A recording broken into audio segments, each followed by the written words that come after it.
You're listening to Beyond Wellness Radio, bringing you the cutting edge in health, nutrition, and sports performance. Stay up to date and listen anywhere, anytime on your computer, tablet, or smartphone by subscribing on iTunes. Catch your hosts, Dr. Justin Marchegiani and Barris Harvey, as they answer your burning health questions as well as interviews from world-renowned guest experts. For more Beyond Wellness Radio, go to beyondwellnessradio.com. Hi, this is Dr. Justin Marchegiani, and we're back with Beyond Wellness Radio. Again, Barris Harvey will not be here today, but I'll be joined by Jimmy Moore. And again, Jimmy Moore, I don't think really needs an introduction. He's got the biggest low-carbohydrate blog on the internet. He also has a couple new books out. One book last year was Cholesterol Clarity, and he teamed up again with Eric Westman, Dr. Eric Westman, to write Keto Clarity. Jimmy, welcome to the show. Hey, Justin, what's going on, man? Not too much. I'm really excited to get some more information about ketones and ketosis. There are a lot of myths out there, and I have a lot of my patients that are, they're using keto sticks or ketosis as a way of losing weight. There's also many other health benefits that come from being in ketosis. It almost sounds like it's too good to be true. I want to put the ball in your court. There's so many benefits out there. Why don't you tell us about a couple of them and why they seem so good to be true?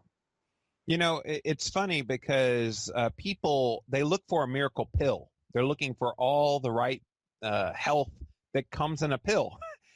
Let me just give you a stark shake back into reality, people. There is no such thing as health in a pill. Health comes from nutrition. And the right nutrition. And unfortunately, we've been given the wrong nutrition for far too long. And people think healthy means, oh, well, that's low fat, that's low calorie, that's, exercising on a treadmill for hours a day, on and on and on.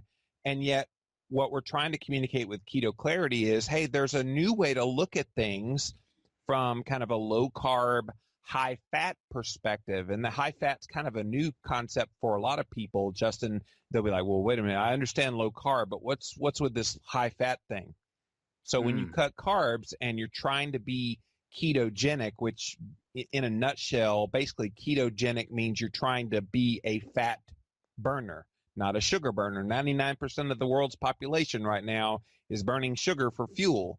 But if you want to optimize your health and get these benefits from the ketones that we're about to tell you, you've really got to shift your carbs down to your personal tolerance level, moderate your protein intake, and we can talk about that in a second, and then eat more fat probably than you've ever thought about eating in your life. And when I refer to fat, I'm talking about saturated and monounsaturated fats primarily. Of course, the omega-3 fats throw in there as well.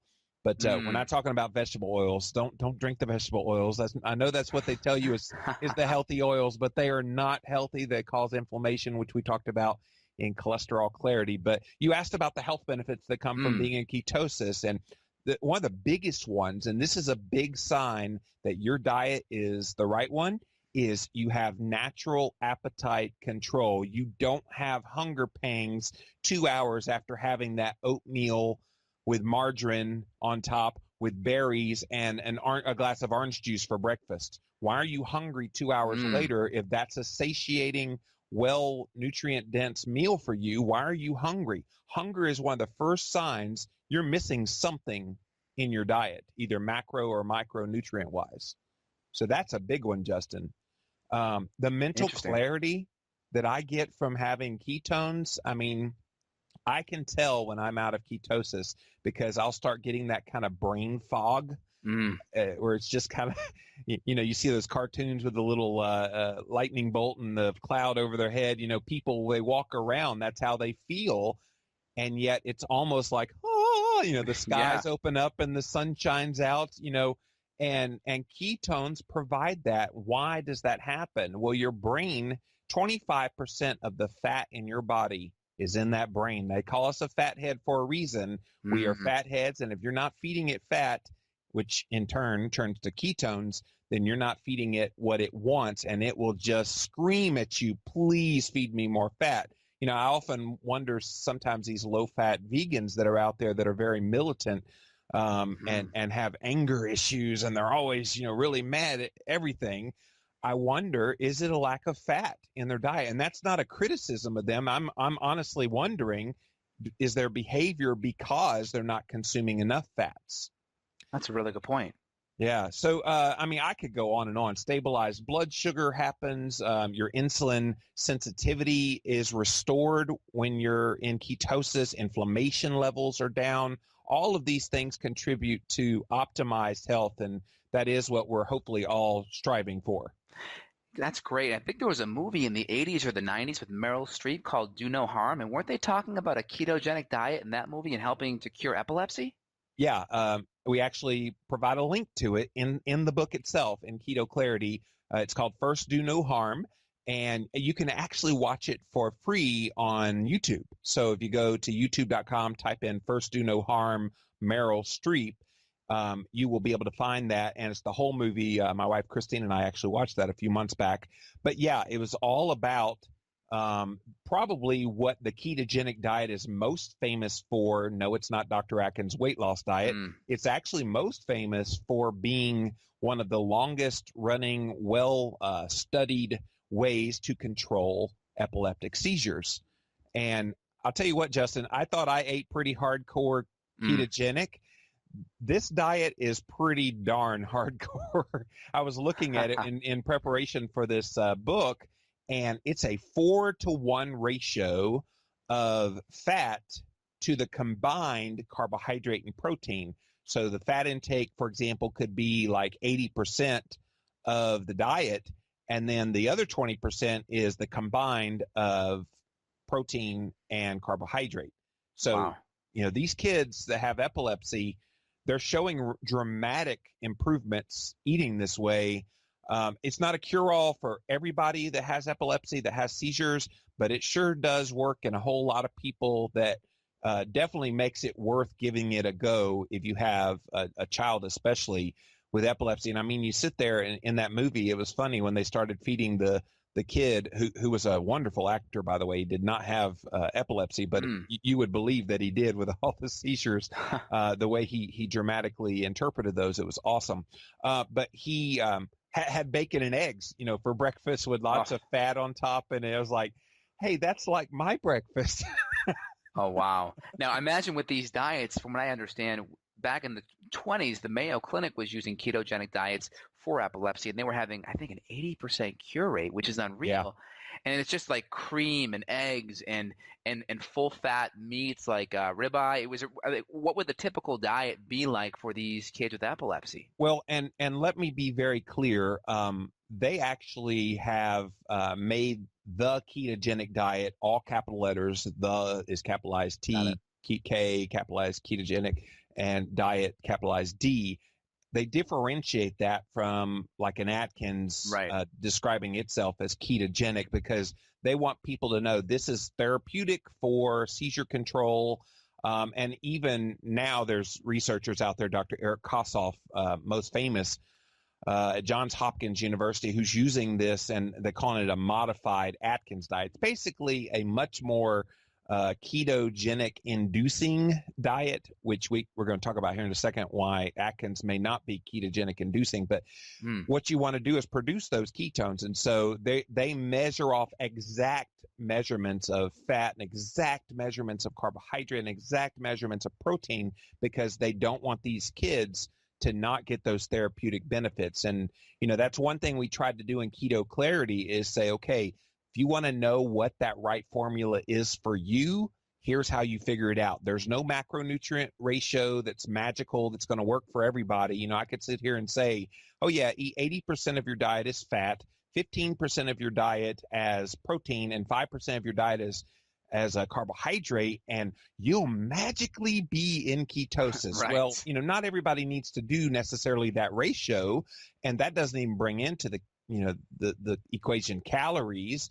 And it also neglects that some people are a little more sensitive to carbohydrates and protein than others. So there's no magic pill. You kind of have to figure it out. No magic formula. You have to figure it out for yourself, what's right for you to get into ketosis, and we help you do that in Keto Clarity. That's great. And what would you say that the top five biggest foods, whole food sources are for inducing ketosis? And I understand that's a loaded question because if you're eating a whole bunch of carbohydrate with it, Right. it doesn't matter what you eat, but just based on your experience. Well, let's assume you've dialed in your carbs to your tolerance level, which for me personally, Justin, is about 30 grams. Okay, 30. And then dial in your protein. If you're real sensitive to carbs, guess what? Newsflash, you're also going to be sensitive to protein because there's this long G word we talk about in the book called gluconeogenesis. Basically, that's where you have excess protein and it gets converted into sugar by the liver. And so people don't realize that. They've always heard, oh, well, a ketogenic diet, high protein, low carb. No, it's not. It's high fat, moderate in protein, and low in carbs. So let's skip right to the fats then, because if you've got your carbs dialed in, 30 grams there for me, and your protein moderated down, and for me, protein is around 80 to 100 grams a day, which translates to about 6 ounces of like a steak or something like that, 4 eggs and 3 ounces of meat or something like that. And then the rest is fat. So that's going to be the magical part of getting into ketosis. So what are those fats that you can consume? Dude, I so love grass-fed butter. I mean, yes. I'm like infamous at these paleo conferences and on the low-carb cruise. I bring my own Kerrygold butter, and I'm literally eating a little bit of butter in every bite of food that I have. And people kind of look at you weird when you do that. But for me, that's the way I know I have to eat to get all those benefits we just talked about. And we list a whole slew of benefits on page 37 when people get the book. But, so grass-fed butter, number one. You said 5, right? Yes, top 5. So coconut oil is another fabulous fat. It's 90% saturated fat. And people freak out about saturated fat, and we do a whole chapter on fat and why you got to get over your fat phobia. If people are worried about raising their HDL or LDL cholesterol and total cholesterol and getting heart disease and clogging their arteries and all that, please go read my last book, Cholesterol Clarity, because we put that one hopefully to rest. So now that we're talking about high-fat diets, you shouldn't be freaked out about that. So coconut oil, number 2. Got it. Full-fat meats. People forget chicken breast is not a health food, people. I'm sorry. It's just not. Especially if it's from the tea company. Yeah. The Tyson company does not care about your health. All they care about is their bottom line profits. And it sickens me that the number one meat sold in America is chicken breast. Let's stop buying those stupid things because they're only giving you way too much protein, kicking in that gluconeogenesis we were just talking about. It's not healthy. So you want to try to pick the fattier cuts of meat.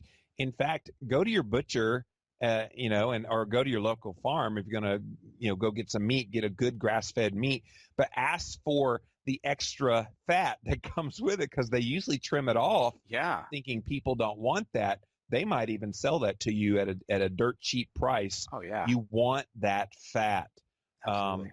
And on that note, number 4, pork lard is really incredible as well. If you're not cooking with butter or coconut oil, try lard. And again, it's that whole imagery of, we've heard lard butt, kind of as a slur. Yeah. Well, I'm sorry, lard doesn't give you a butt. It really does not. If you're keeping your carbs limited and you're trying to be ketotic, lard is probably one of the healthiest things that you could consume.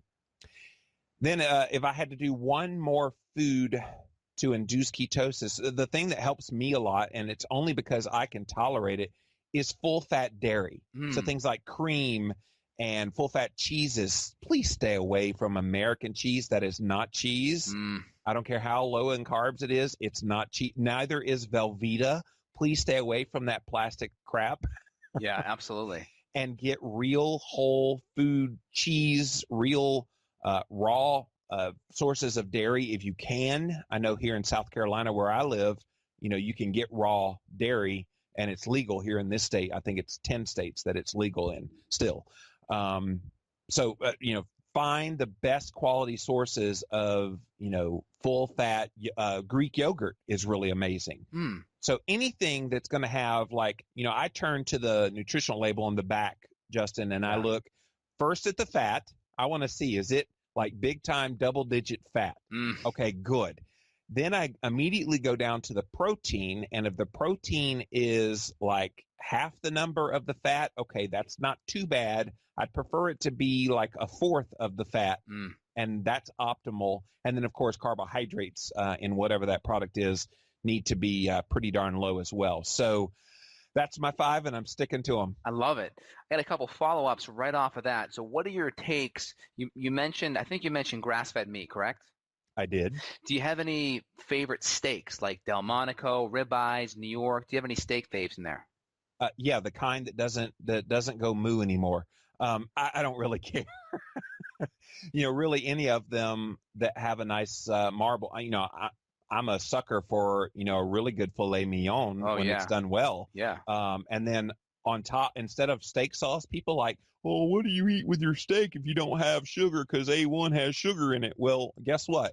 The best steak sauce I found is garlic butter. I tell you what, man, you put garlic butter on top of a steak, and then maybe a little sour cream too. Oh my gosh. So luscious. It's so good. I was at a steakhouse here in Austin just the other day, and I was having a steak, ribeye, and I asked the lady for a side of butter, and I was putting the butter on the steak and eating it with it, and I just had a little small thing of broccoli, and everyone's looking at me like I have 10 heads. I'm like, no, this is good. This is good.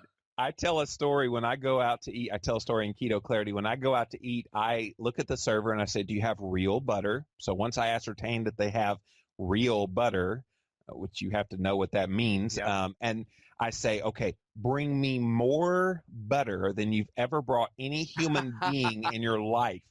And, they think I'm joking, but my wife, Christine, says he's not kidding. So I've gotten as little as 2 pats at a restaurant to actually your hometown of Austin, Texas holds the record. The 24 diner, I went to Paleo FX a couple of years ago, and the 24 diner, that poor server brought me 16 pats of butter. Oh my gosh. I ate every single one of them with my breakfast that I had that day.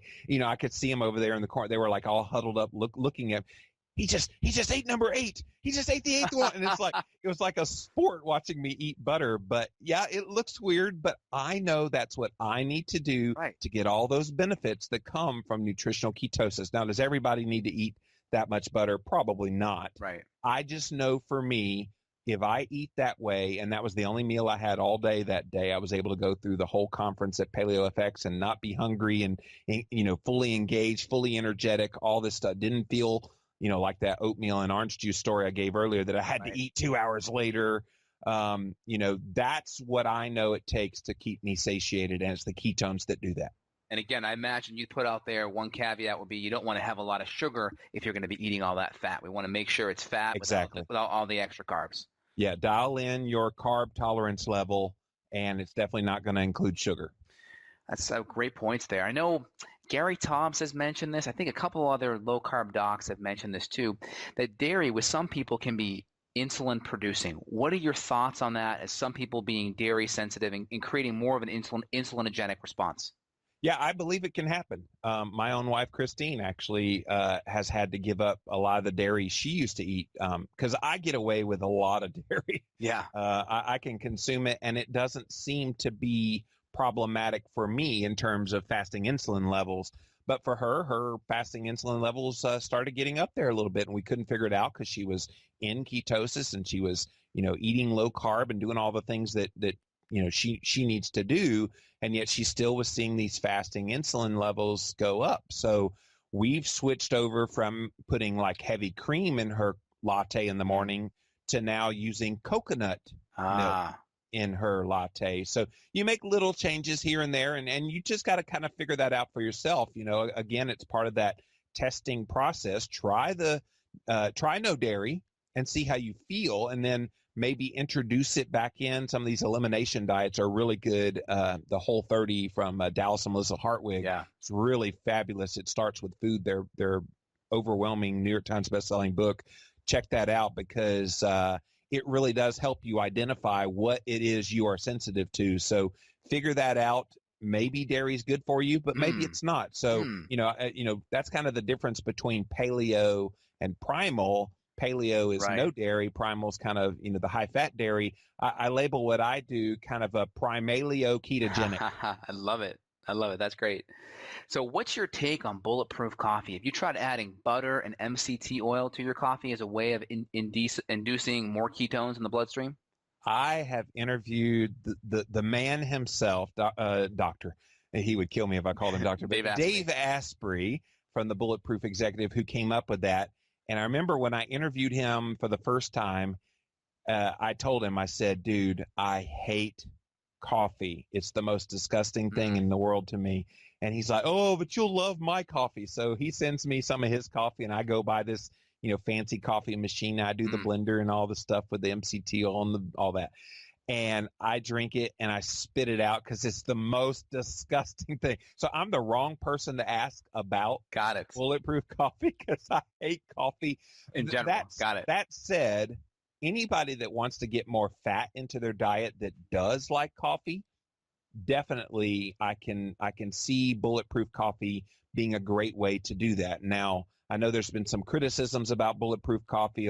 It's excessive calories, and what about the fat? And that's going to cause dyslipidemia and all this kind of stuff that's put out there. To me, if your goal is ketosis, basically Bulletproof Coffee is all fat. There's no protein and no carbs in it at all. It's all fat.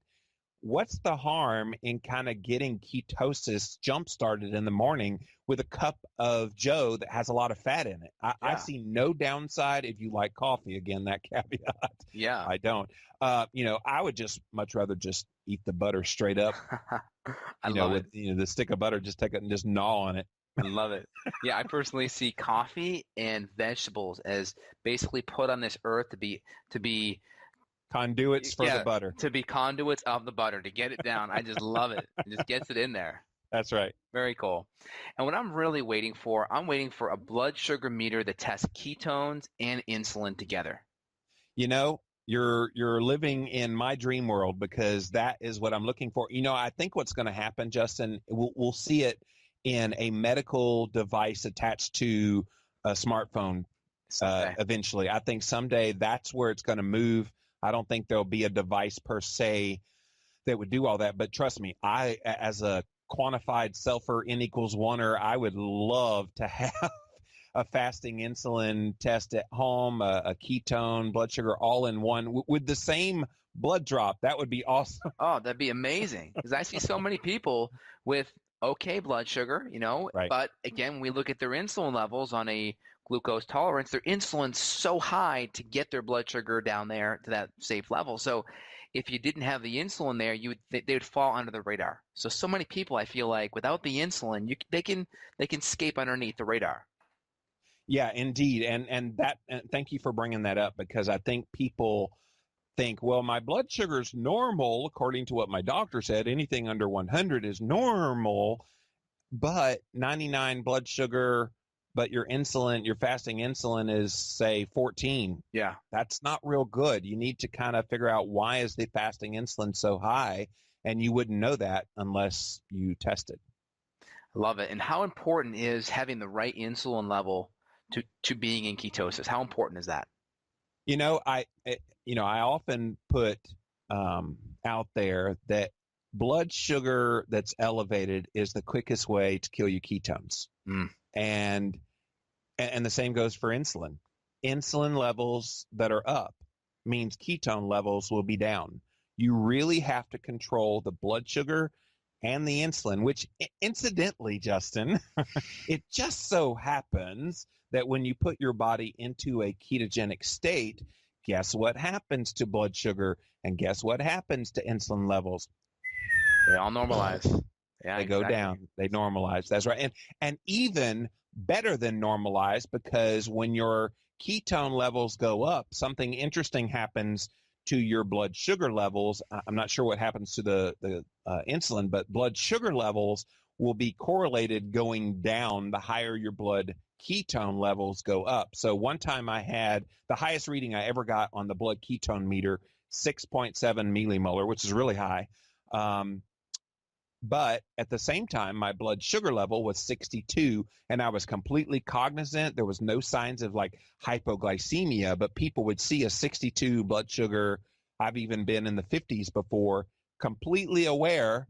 But because the ketones were higher, they were stepping into the place of where the blood sugar would be in the bloodstream, and totally normal. So we kind of have to shift our paradigm of what we see as normal. Most doctors say, well, anything kind of under 100 is a good blood sugar. Right. Well, if you're in nutritional ketosis and you got a 99 or 100 blood sugar, guess what? You probably aren't in nutritional ketosis, because that's almost impossible to have simultaneously high blood sugar levels and higher blood ketone levels. Good point. Now, can you talk about the process of getting into ketosis? I know this is known as keto adaptation. And right. I've heard it takes about 1 to 2 weeks. I've seen it in myself and my patients. Talk about that. And I find this 2-week time frame, 1 to 2 week time frame, depending on the individual, can really make it so someone doesn't get into that ketosis state because they just can't take the cravings and such. Can you talk more about that and tricks to get in there better and faster? Sure. Wow, that's a lot of questions you threw at me there. So basically the 1 to 2 weeks, I would say if you already generally eat a low carb diet, within 1 to 2 weeks, you probably should be there. If you're coming from the SAD diet where you're eating a lot of carbs, it may take upwards of 4 to 6 weeks. I'm sorry to be the bearer of bad news, but it does take time for the body to make that shift from being a sugar burner to a carb burner. I think about 410-pound Jimmy Moore back in 2004, who just came off of drinking 16 cans of Coca-Cola a day, 2 boxes of Little Debbie snack cakes a day, big plates of pasta. I mean, I was a carbaholic, Justin. Wow. Probably 1,500 grams of carbohydrates a day I was consuming. Wow. And that Jimmy Moore would not have gotten keto adapted in 1 to 2 weeks. He probably would have been at least 1 to 2 months before he got there. But we can all get there. Right. And you asked how. So there's kind of a 3-legged stool as to how you can get there. And in the book, we actually created this acronym that hopefully will be something people can like print out and put up on their refrigerator. But the acronym is KETO. K stands for keep carbs low. And low is going to be relative. You got to figure out what your carb tolerance level is first. And once you get the carb tolerance level, and we show you how to do that with a blood sugar monitor, triglycerides is kind of a good telltale sign. If you've got trigs on your cholesterol panel that are over 100, guess what that means? You're probably eating a few too many carbs for your carb tolerance level. So back off on the carbs, and that trigs number will go back below 100, which you're better off metabolically that way anyway. Right. The E in keto stands for eat more fat. We kind of talked about this already, the saturated and monounsaturated fats. Avocados are great monounsaturated fat. And, of course, saturated fat, we've already talked about all those foods earlier. T is for test ketones often, and this is one we can kind of expand upon here in a minute if you want to, but basically there's 3 different ways you can test now. Traditionally, it's been the urine test. The gold standard right now is kind of the blood ketone test. That's that 6.7 I was just telling you about. And then there's emerging technology that's coming with breath ketone meters, and we can talk about that in a second. But the last letter in keto in the acronym O, overdoing protein is bad. So you want to moderate down that protein to your personal threshold level. And again, you kind of have to test to see, and we show you how to do that in the book. So the 3-legged stool is control your carbs to your tolerance, moderate your protein to your threshold level, your personal threshold level, eat fat to satiety, mostly saturated and monounsaturated fats. You do those 3 things and then test for those ketones, and you're going to be gold. Great points. I know a lot of people that are kind of against the low carb ketogenic type of eating. One of the biggest things they talk about is constipation. I know there's been some new research out there regarding resistant starch in the blogosphere, talking about these low-carb eating plans. We decrease certain bacteria in our gut, especially the E. rectale and the Roseburia bacteria. And again, these bacteria, they produce butyrate, which is the same fat that we were eating anyway, which is quite interesting. So can you talk about resistant starch, and is it possible to include resistant starch in your eating plan and still be low-carb and ketogenic? Let me address the constipation thing first, because when you said that, I thought about my interview I had, a very famous interview with the vegan doctor, Dr. John McDougall. Yes. And I remember at one point in the conversation, he was very belligerent, by the way. If you want to go have some fun, go Google John McDougall, Jimmy Moore, and you'll find our interview. But so he said, how's the constipation? And I said, I'm not having constipation. Oh, well, Dr. Atkins himself said that you'd have constipation. I'm like, I drink plenty of water and eat enough vegetables that I don't have an issue with constipation. Yeah. So it's kind of funny that that's kind of put out there as a meme of, well, don't eat low carb or you're going to get constipated. I have never had that problem if you just drink enough. So you asked about resistant starch. Yeah. We do address this in the book, surprisingly, because it's kind of it's an unknown right now. Nobody's really done any controlled randomized clinical trials of this yet. So, we just don't know. I think it's another one of those things of test and see if you feel like you want to try it and see. I know my wife, Christine, actually wants to test resistant starch. She stays pretty ketogenic all the time, but she's interested in maybe trying to optimize the microbiota in her gut and see what this would do. So I'm very curious about it, and I'm urging other people. I actually had on the Live and La Vida Low Carb show, my podcast, I had Richard Nicolai and some other people, my friend Tom Naughton from the Fathead movie, that they are communicating, hey, this is working for some people and it's helping to restore that gut health. Give it a go. If you're having issues in your health that maybe the ketogenic diet isn't helping by itself, maybe this is something else. And the interesting thing about resistant starch is ketosis and resistant starch aren't necessarily mutually exclusive. You can be both, and not necessarily everybody, but I think a good chunk of people could indeed become ketogenic using resistant starch, because the resistant starch actually turns into the fat that would turn into ketones in the body. So I'm not anti-resistant starch. I personally have not done it. Simply because I'm doing okay with what I'm doing now, staying in ketosis all the time nutritionally without it. Fix it, right? Exactly. Love it. That's good. And myself, I do well on a ketogenic diet, but I do some CrossFit, I do some high intensity movement. So I find doing a cyclical ketogenic diet where I I'm in it for a couple of days and then come out. What's your take on cyclical ketogenic diets? Yeah, again, that's, I think, one of those things you'll just have to kind of figure out what works for you. And Justin, you certainly figured that out, that's a good approach for you. I don't personally cycle carbs. And I know John Kiefer, one of my experts in the book, he's a big fan of kind of doing this backloading of carbohydrates, after a workout and the carb night solution. So, it's one of those things, and I sound like a broken record, but it's a key theme throughout Keto Clarity is you got to figure out what works for you. And I can't tell you what your macronutrient ratio is. I can't tell you if resistant starch is good for you. I can't tell you if cycling the carbs every couple of days like Justin does is going to work for you. You just got to kind of tinker around and, there's no shame in trying something and it doesn't work. You just go back to what does work. Right. Exactly. So there's a couple of myths out there I hear all the time with dietitians. When the word ketosis gets brought up, it's like a switch goes off in that person's head and they just think ketoacidosis. Can we talk about the difference, Jimmy? They go bat crap crazy, don't they? Oh my gosh. It's just insane. This is my favorite question, so thank you for asking this one. And it was so important, Justin, that we not only addressed it one time in the book, I think we addressed it about 6 or 7 times at least in the book. We just want to remind you, in case you missed it the first 6 times, we're going to tell you again. Love it. So, the difference between nutritional ketosis, which is kind of what we're talking about in Keto Clarity, and diabetic ketoacidosis could not be more night and day. And unfortunately, the problem that comes into play, it's kind of like the problem with fat. Fat makes you fat. Fat clogs your artery. There's kind of this negative connotation with fat, even though fat's not the enemy. The same goes with ketosis and ketoacidosis. They sound similar, but here's the deal.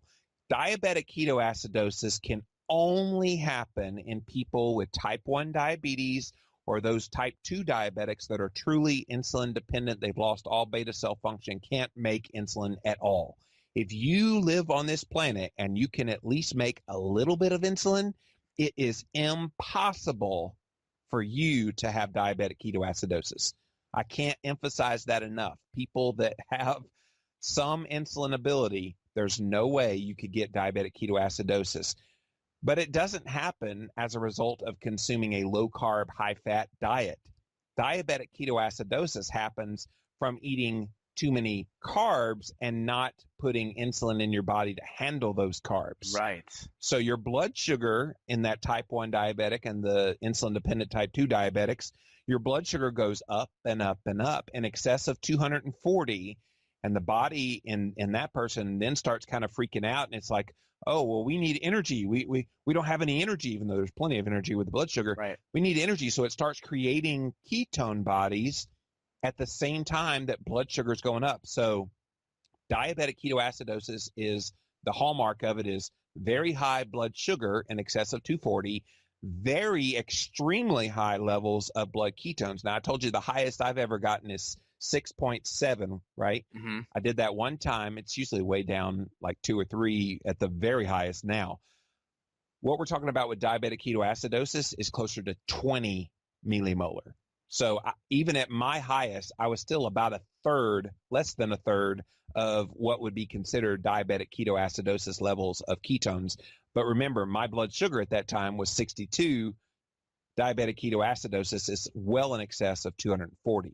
So nutritionally, if you're eating a low-carb, moderated protein, high-fat diet, you should never, ever, ever, ever, ever, did I say ever, ever get diabetic ketoacidosis, because the hallmark of nutritional ketosis is moderately high levels of ketones, but a simultaneously lowering of that blood sugar like we talked about a while ago.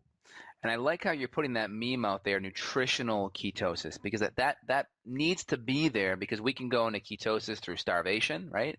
Right. So it talks about really having a good diet behind it that's ideally nutrient dense as well, that's allowing that ketosis to facilitate itself, correct? That is right. Great.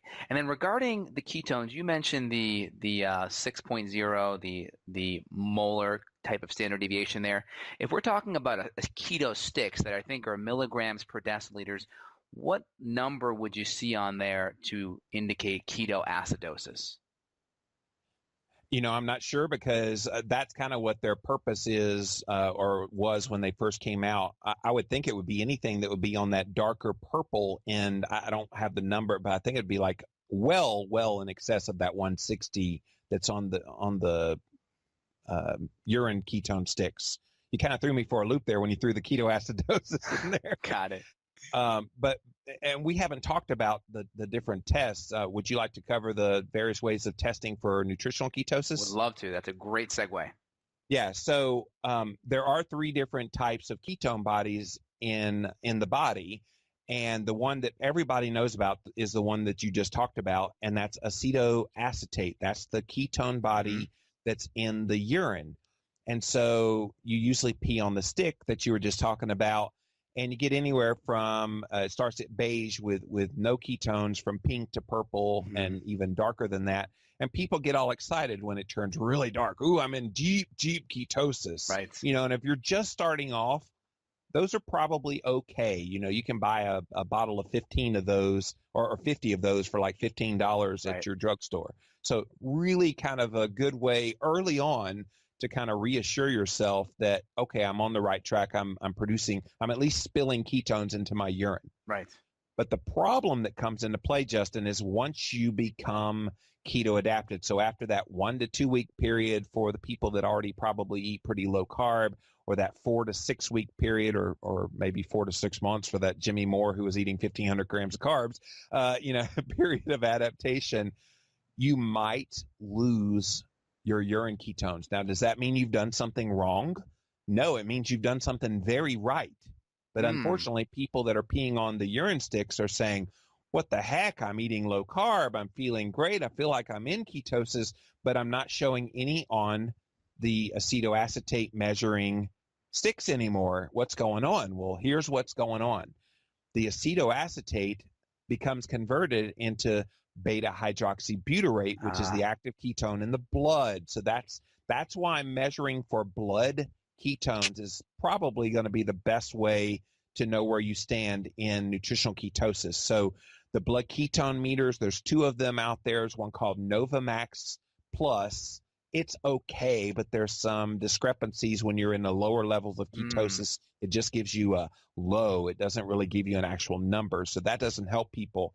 The one that I promote to people is called Precision Extra, and it's about $15 or $20 for the device itself. Where they get you, Justin, is the strips. Got it. In America, those strips can cost upwards of $3 to $5 a piece. Now, I was testing day and night for a year, and sometimes every hour on the hour some of those days. That's expensive if you're getting them from America. So Canadian pharmacies have them for about $2 a piece. I've got a friend that lives in Australia, and he's like, hey, Mike, you can get those for 70 cents here. And I'm going, can you hook me up, dude? That's great. So Precision Extra and Novamax, those are the big ones. Those are the 2, and I would not recommend the Novamax at all because of the discrepancies in the lower levels of ketosis. You don't want to be discouraged when you start this. You want to have every, reinforcement of what you're doing. And if a meter is sitting there telling you low when you could be at, say, a 0.8 or a 0.9, which would be in ketosis, and it's saying low, that could discourage you. And so one thing we haven't said, the range on the blood ketone monitor, 0.5 is kind of the very, very low end of nutritional ketosis. So that's kind of where it starts.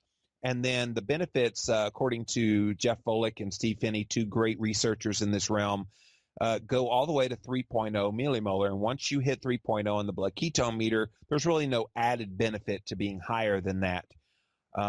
So blood ketones are a great way to measure. Now, again, the cost issue with testing is the big problem. So that's why I'm really excited, and we share about this in the book, of the emerging technology with the 3rd ketone body. This is the last one that's in the body. It's called acetone, and that's in the breath.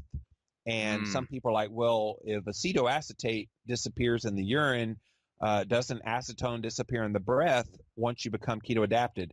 The answer is no. There's been 2 really good studies that have correlated beta hydroxybutyrate levels in the blood with acetone levels in the breath. They correlate pretty well, and I actually have a breath ketone meter. There's one right now that's commercially available. It's called Ketonix, and basically it's a USB device that you plug in, and you blow into it for 15 seconds, and then it gives you a color change so you can kind of see your level of ketosis. Now, there are a bunch more on the way. There's one out in Arizona right now being developed by a company called Envoy Technologies. I was actually a study participant with them because they wanted people that were already in ketosis and could show ketones on a meter. I can do that. So I blew into a bunch of bags for them, but I haven't seen the actual meter. I know they're trying to get FDA approval right now, so that's kind of what we're waiting on. Once they get the FDA approval, I'll be able to see the meter itself. I'm not sure if it'll have a digital readout. I'm not sure anything about it other than it's coming. Nice. So hopefully by this fall that will be out. And then I know Japanese researchers are currently working on an iPhone app that would enable you to blow into it and see your acetone levels. And I'm not sure when that will be developed, but I predict in Keto Clarity that by the year 2016, we'll be seeing some kind of a breath ketone meter available commercially in stores. That's great. And if you were to just buy one right now, what would you recommend if someone were to just get one monitoring system? Just one monitoring system? Yeah. Oh, if you want accuracy, you got to get the Precision Extra, the blood ketone meter. That's going to be the best way to be absolutely accurate. I love my Ketonix, and I didn't tell you the price. That Ketonix meter is only $100. It's a guy in Sweden that developed it. He has epilepsy. Speaking of epilepsy, he has epilepsy, and he's trying to control his seizures with a ketogenic diet. So he needed a way. He thought urine ketone strips were too messy and not accurate, and then the blood ketone was too painful pricking yourself. So if you freak out about pricking your finger, maybe the ketonics is a way to at least give you a yes/no answer whether you're in ketosis or not. Got it. So quick review for all of our listeners. What Jimmy said there, first method is using the acetoacetate where we're testing it in the urine. The second is we're doing the beta-hydroxybutyrate in the blood, and then the acetone in the breath. So those are the three main methods there. Is there anything I missed, Jimmy? Nope, that's it. Spot on. Great. So talk about the difference between Atkins and the ketogenic diet that you're recommending here. How they're different.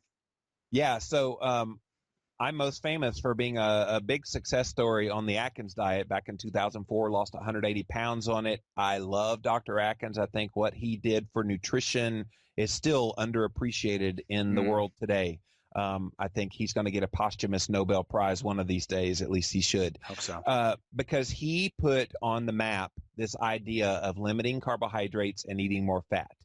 And so what's the difference between that he promoted and a ketogenic diet? Well, you can do an Atkins-style diet and not be ketogenic. And that's kind of surprising to a lot of people because sometimes, Justin, you'll hear people say, oh, the low-carb ketogenic diet. And then my question to those people that describe a diet that way is, so how are you measuring for ketones?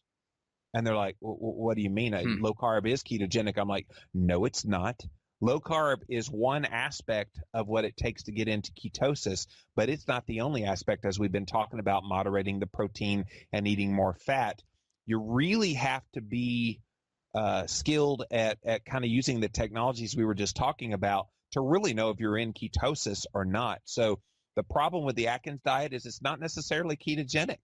And, Dr. Atkins would put the emphasis on carbohydrate restriction, but then he'd say, eat protein and fat to satiety. So he threw the protein in there, and I think that was a mistake for people that are trying to get into ketosis. Now, some people can reach ketosis and get those ketone levels in that blood meter or the breath meter that we were just talking about.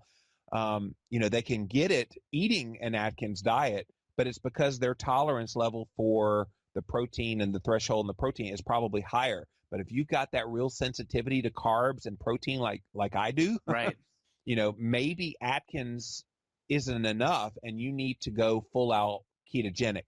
I would say the best way to describe it is it's fattier, the ketogenic diet. You really have to up the fat, probably a lot more than what Dr. Atkins even promoted in his book. And I know he got raked over the coals for his high fat diet, high protein diet, but he really kind of started this whole look into the therapeutic use of ketosis in health. And that's kind of the heartbeat of what we tried to do in Keto Clarity. Great points. Great points on there. Wow. So, Jimmy, my head's spinning right now with all the information. I learned a lot of new things already here. Cool. So what would you say your biggest 3 criticisms are regarding the ketogenic diet? So, I know there's criticisms from all angles, and that's what's kind of funny about this is, I dibble dabble in the low carb and paleo communities, and one of the interesting ones from the paleo community is, a very low carb ketogenic diet is going to induce hypothyroidism, which has kind of always been funny to me. People like Chris Kresser and Paul Jaminet, and they're doing great work. I have great respect for what they're doing, but quite frankly, they're putting out bad information, and it's not fair to the ketogenic diet to have that label, that scarlet letter, so to speak, that it induces hypothyroidism. Because I get emails all the time, people like, I'd try that ketosis thing you talk about. Unfortunately, it's going to give me hypothyroidism because Chris Kresser and Paul Jaminet say it will. And I'm going, please. The problem that comes into play here is this, Justin. They are predicating that conclusion on some studies that, yes, they were low-carb ketogenic diets, but guess what else they were? They were hypocaloric, in other words, low-calorie diets. And, you're the thyroid expert. You know about this stuff. You've got to eat adequate calories or the thyroid starts doing stuff. Absolutely. And so that's a big one. I think that's a huge criticism that's unfounded. And anybody that's thinking about doing a ketogenic diet and you're worried about your thyroid, I say give it a go, but make sure you're eating plenty of calories. And guess how you can get more calories? Eat more fat. Absolutely. That's the easiest way to get more calories. And if you do that, you'll be able to be just fine with your thyroid. I've never had any issues, at least outwardly, no symptoms that I have any kind of thyroid issues, and I eat 30 grams of carbs a day. Have you done any thyroid testing on yourself at all? I have, and we actually address this point in the book as well. My levels of different things are a bit lower, but maybe the people who have the higher levels of thyroid, and this is your territory, so you correct me if I'm wrong.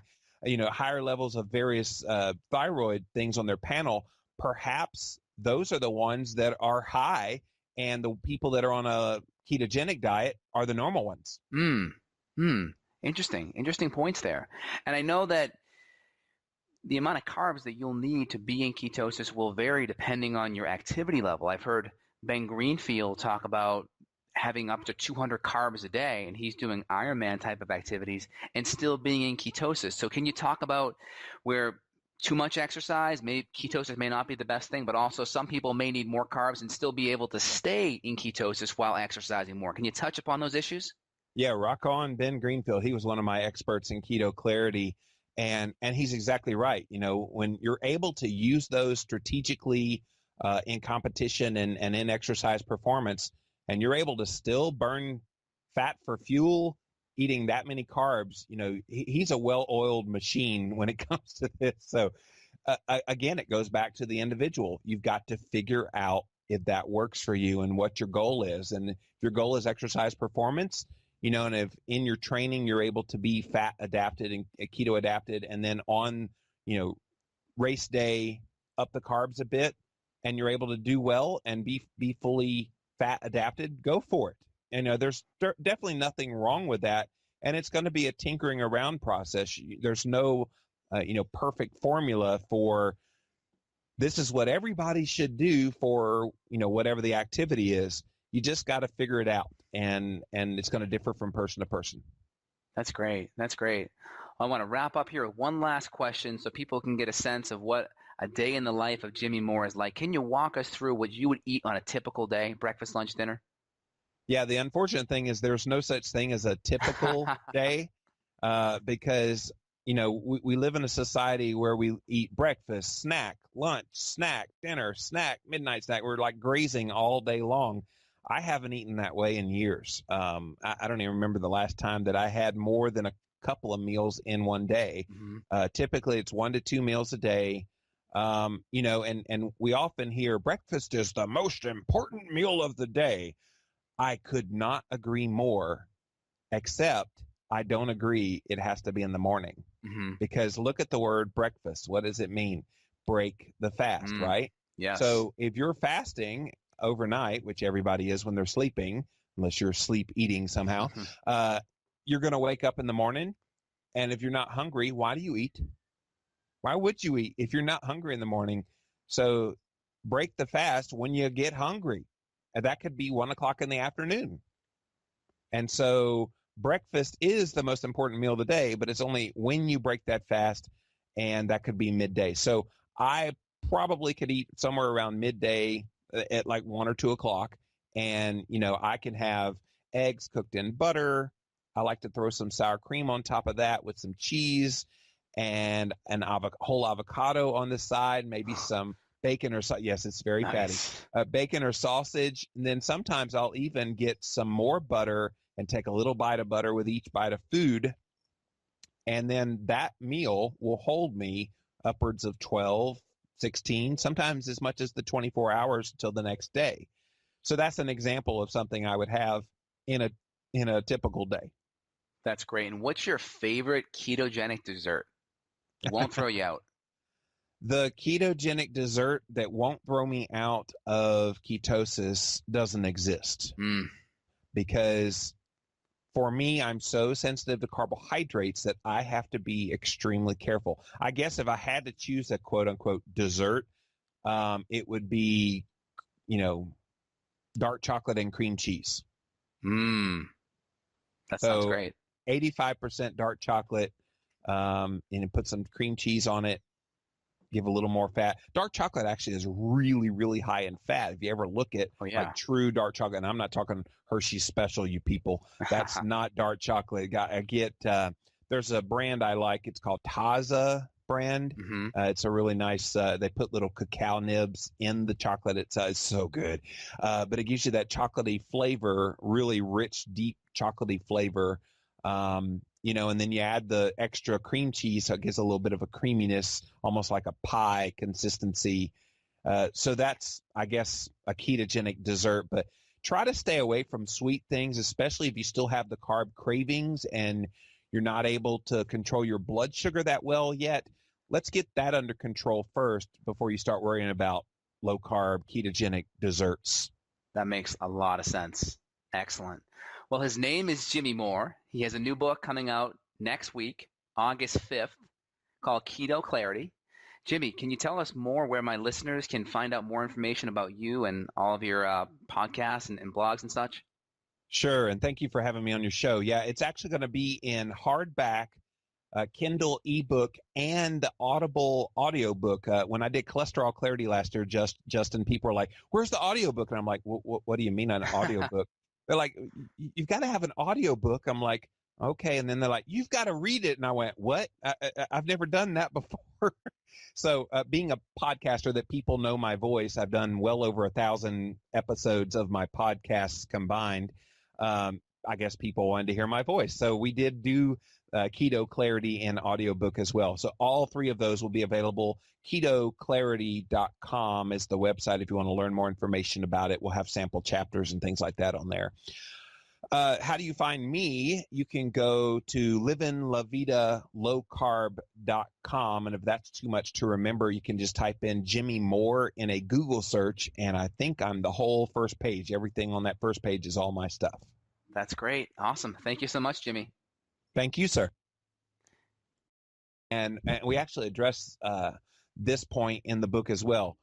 My levels of different things are a bit lower, but maybe the people who have the higher levels of thyroid, and this is your territory, so you can correct me if I'm wrong. Higher levels of various thyroid things on their panel, perhaps those are the ones that are high, and the people that are on a ketogenic diet are the normal ones. Interesting points there. And I know that the amount of carbs that you'll need to be in ketosis will vary depending on your activity level. I've heard Ben Greenfield talk about having up to 200 carbs a day, and he's doing Ironman type of activities and still being in ketosis. So can you talk about where too much exercise, maybe ketosis may not be the best thing, but also some people may need more carbs and still be able to stay in ketosis while exercising more? Can you touch upon those issues? Yeah, rock on Ben Greenfield. He was one of my experts in Keto Clarity, and he's exactly right. When you're able to use those strategically in competition and in exercise performance, and you're able to still burn fat for fuel, eating that many carbs, he's a well-oiled machine when it comes to this. So again, it goes back to the individual. You've got to figure out if that works for you and what your goal is. And if your goal is exercise performance, and if in your training you're able to be fat adapted and keto adapted, and then on, race day, up the carbs a bit, and you're able to do well and be fully fat adapted, go for it. And there's definitely nothing wrong with that. And it's going to be a tinkering around process. There's no, perfect formula for this is what everybody should do for, whatever the activity is. You just got to figure it out. And it's going to differ from person to person. That's great. I want to wrap up here with one last question so people can get a sense of what a day in the life of Jimmy Moore is like. Can you walk us through what you would eat on a typical day, breakfast, lunch, dinner? Yeah, the unfortunate thing is there's no such thing as a typical day because, we live in a society where we eat breakfast, snack, lunch, snack, dinner, snack, midnight snack. We're like grazing all day long. I haven't eaten that way in years. I don't even remember the last time that I had more than a couple of meals in one day. Typically, it's 1 to 2 meals a day. And we often hear breakfast is the most important meal of the day. I could not agree more, except I don't agree it has to be in the morning. Mm-hmm. Because look at the word breakfast. What does it mean? Break the fast, right? Yes. So if you're fasting overnight, which everybody is when they're sleeping, unless you're sleep eating somehow, you're going to wake up in the morning. And if you're not hungry, why do you eat? Why would you eat if you're not hungry in the morning? So break the fast when you get hungry. And that could be 1:00 in the afternoon. And so breakfast is the most important meal of the day, but it's only when you break that fast, and that could be midday. So I probably could eat somewhere around midday at like 1 or 2 o'clock. And, I can have eggs cooked in butter. I like to throw some sour cream on top of that with some cheese and whole avocado on the side, maybe some bacon or yes, it's very fatty. Bacon or sausage. And then sometimes I'll even get some more butter and take a little bite of butter with each bite of food. And then that meal will hold me upwards of 12, 16, sometimes as much as the 24 hours until the next day. So that's an example of something I would have in a typical day. That's great. And what's your favorite ketogenic dessert? It won't throw you out. The ketogenic dessert that won't throw me out of ketosis doesn't exist. Because for me, I'm so sensitive to carbohydrates that I have to be extremely careful. I guess if I had to choose a quote-unquote dessert, it would be, dark chocolate and cream cheese. That sounds great. 85% dark chocolate, and put some cream cheese on it. Give a little more fat. Dark chocolate actually is really, really high in fat. If you ever look at like true dark chocolate, and I'm not talking Hershey's Special, you people. That's not dark chocolate. I get there's a brand I like. It's called Taza brand. It's a really nice. They put little cacao nibs in the chocolate. It's so good, but it gives you that chocolatey flavor, really rich, deep chocolatey flavor. And then you add the extra cream cheese, so it gives a little bit of a creaminess, almost like a pie consistency. So that's, I guess, a ketogenic dessert. But try to stay away from sweet things, especially if you still have the carb cravings and you're not able to control your blood sugar that well yet. Let's get that under control first before you start worrying about low-carb ketogenic desserts. That makes a lot of sense. Excellent. Well, his name is Jimmy Moore. He has a new book coming out next week, August 5th, called Keto Clarity. Jimmy, can you tell us more where my listeners can find out more information about you and all of your podcasts and blogs and such? Sure, and thank you for having me on your show. Yeah, it's actually going to be in hardback, Kindle ebook, and the Audible audiobook. When I did Cholesterol Clarity last year, Justin, people were like, "Where's the audiobook?" And I'm like, what do you mean an audiobook? They're like, "You've got to have an audiobook." I'm like, okay. And then they're like, "You've got to read it." And I went, "What? I've never done that before." So being a podcaster that people know my voice, I've done well over 1,000 episodes of my podcasts combined. I guess people wanted to hear my voice. So we did do Keto Clarity in audiobook as well. So all three of those will be available. KetoClarity.com is the website if you want to learn more information about it. We'll have sample chapters and things like that on there. How do you find me? You can go to livinlavidalowcarb.com, and if that's too much to remember, you can just type in Jimmy Moore in a Google search, and I think I'm the whole first page. Everything on that first page is all my stuff. That's great. Awesome. Thank you so much, Jimmy. Thank you, sir. Got a question for Dr. J? Go to beyondwellnessradio.com/question. Then tune in to hear the answer. Also, if you like the show, review us on iTunes. For more Beyond Wellness Radio, go to beyondwellnessradio.com.